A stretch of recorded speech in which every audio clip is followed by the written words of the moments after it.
Hello, this is Manus, and I'd like to share with you a hand that was played at our home game. This is an online home game on pppoker, 40 NL, so the blinds are 20 cents, 40 cents. Main villains are in seat 3 and seat 8. Seat 3 has 500 big blinds, approximately. High VPIP, low pre-flop raise, which means she limps in most of the hands she enters, and a very low 3-bet. Seat 8, VPIP's even higher, so around 75%, or almost every hand really. Has a higher pre-flop raise at around 20%, and 3-bets a little higher at 4%. And myself, as you can see in the visual, it's my screen name is Mad Dog, just for the sake of sharing. I'm in seat 9 with about 460 big blinds, much lower VPIP, which is actually also impacted by a lot of heads up. So my real VPIP in, say, a nine-handed game would be around the 20 to 25% range. Anyhow, here it's 34%. Most of it is coming in with a raise, and I 3-bet about 6%. So having said that, let's go and see and review this hand, which is an interesting, I think, topic of analysis for bluff catching.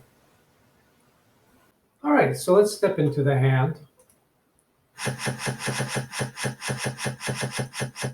Pre-flop, I pick up ace of spades, 10 of clubs in third position off of the blinds.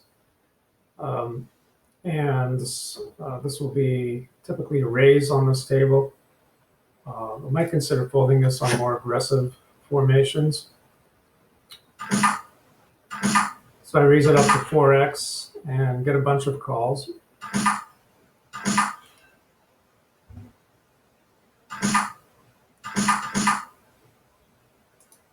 So we go into the flop with a pot of 980, 6 ways. This is typical of low stakes games, 1, 2, 1, 3 live, 40 NL online. I'm going to see a lot of this going in.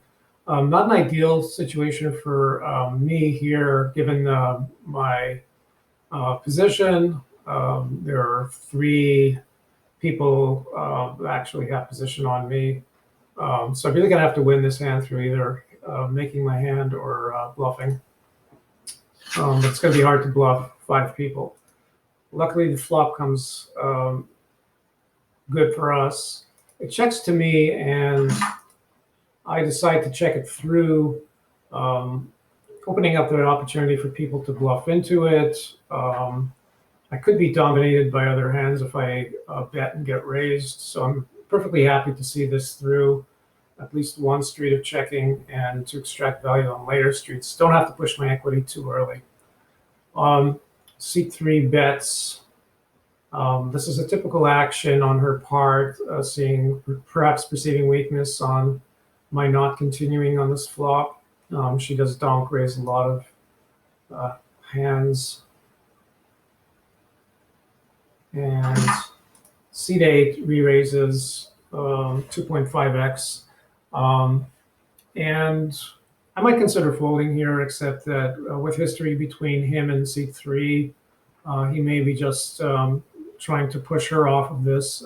Having seen me check through, he thinks that I probably don't have an ace. And so having checked this through, I'm sort of obligated to call here at least one street.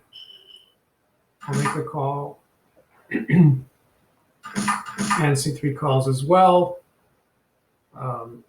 We have a pot of 5681, and the turn comes a 7 of hearts.